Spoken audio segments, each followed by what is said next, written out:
Well, there's been a fierce debate over this issue for months now. Our Crystal Darling took to the street to hear residents' views on the issue.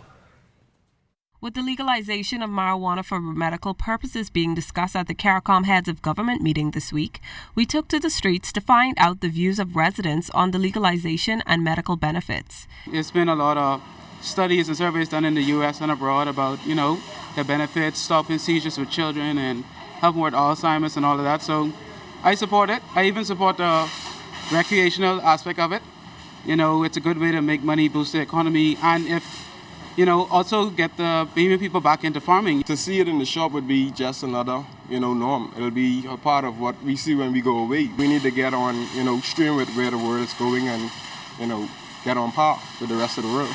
The response from the public went hand in hand with the recent study spearheaded by Bahama Can, a non-profit organization. Results showed over 60% of residents in favor of the legalization of marijuana for medical reasons.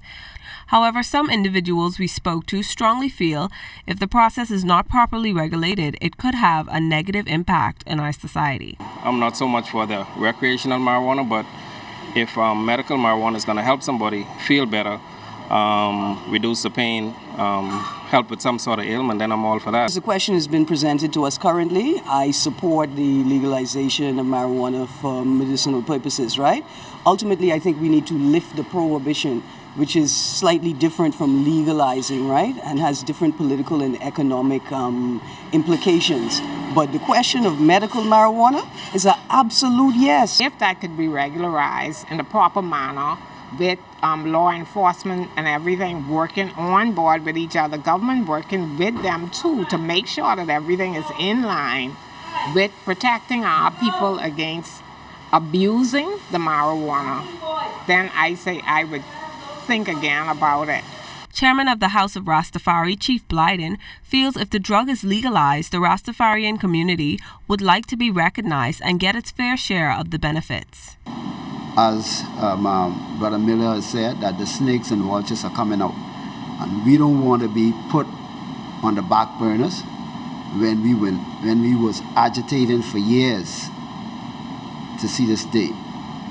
And people who was oppressing us would be the benefactors of the change of law. Studies show that over a dozen countries worldwide have legalized marijuana to some extent, and after recent talks at the CARICOM level, there is no doubt the discussion will continue locally on marijuana and its benefits in the medical arena. Crystal Darling, ZNS Network News.